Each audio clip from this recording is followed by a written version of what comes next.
صبر کا جو مفہوم ہے یہ بہت وسیع ہے۔ صبر علی الطاعہ، نیکیوں پر صبر کرنا، نیک اعمال پر۔ صبر عن المعاصی، گناہوں سے صبر کرنا۔ اور صبر علی المصیبہ، مصیبت پر صبر کرنا۔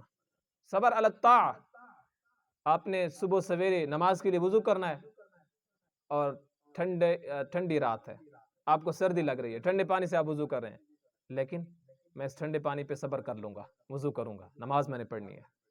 گرمی میں ظہر کے وقت آپ نماز کے لیے جا رہے ہیں، سخت گرمی ہے، دھوپ ہے،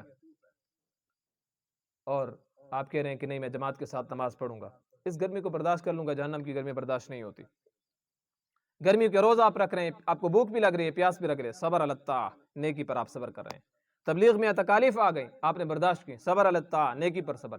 جہاد میں ہے، آپ پر تکلیفیں آئیں، گرفتاری ہوئی، زخمی ہوئے، دشمن کی طرف سے الزامات لگائے گئے، پروپیگنڈے کیے گئے، آپ نے صبر کیا، صبر علی الطاعہ، نیکی پر صبر۔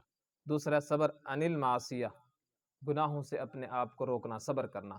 شیطان کہتا ہے بد نظری کر لو، گناہ کر لو، گانا سن لو، فلم دیکھ لو، گناہ کر لو، ڈانس کر لو، یہ وہ چیزیں ہیں جو انسان کو گناہ کے قریب کرتی ہیں، حتیٰ کہ یہ چیزیں ایسی ہیں جو انسان کو زنا کے قریب کرتی ہیں۔ اور اللہ تعالیٰ نے فرمایا وَلَا تَقْرَبُوا الزِّنَا، وَلَا تَقْرَبُوا الزِّنَا، زنا کے قریب بھی مت جاؤ۔ یہ نہیں کہا کہ زنا مت کرو، زنا کے قریب بھی مت جاؤ، اور یہ چیزیں ایسی ہیں جو انسان کو زنا کے قریب کر دیتی ہیں۔ جب انسان ڈانس دیکھے گا، ظاہر سی بات ہے اس کے دل میں گناہ کا احساس پیدا ہوگا، زنا کا احساس پیدا ہوگا۔ اور قرآن کریم کے اندر اللہ تعالیٰ نے مومنوں کو کہا قُل لِّلْمُؤْمِنِينَ يَغُضُّوا مِنْ أَبْصَارِهِمْ، مومن مردوں کو کہو کہ اپنی نظروں کی حفاظت کریں، اور مومن عورتوں کو کہا گیا ہے کہ وہ بھی اپنی نظروں کی حفاظت کریں۔ مرد کے لیے ایک حکم ہے اپنی نظر کی حفاظت کرے گا، عورت کے لیے دو حکم ہے کہ وہ نظر کی بھی حفاظت کرے گی اور اپنے منہ کو بھی چھپائے گی۔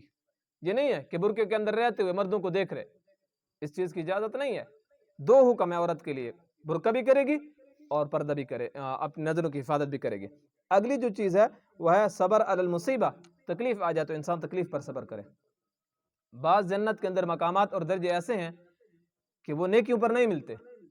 جب انسان پر مصیبت آتی ہے، تکلیف آتی ہے، اس تکلیف پہ انسان صبر کرتا ہے، اللہ تعالیٰ اس کا اجر عطا فرماتے ہیں، اور وہ مقام عطا فرماتے ہیں جنت کے اندر جو نیکیوں پر نہیں ملتا، جو نماز پڑھنے پر نہیں ملتا، روزے پہ نہیں ملتا، زکوٰۃ پہ نہیں ملتا، وہ صبر پہ ملتا ہے۔ اسی طرح جب فوتگی وغیرہ ہو جاتی ہے تو اس موقع پہ زور زور سے رونا، گریبان پھاڑنا، یہ صبر نہیں ہے۔ روتے روتے روتے روتے جب تھک جاتے ہیں پھر کہتے ہیں صبر، یہ صبر نہیں ہے۔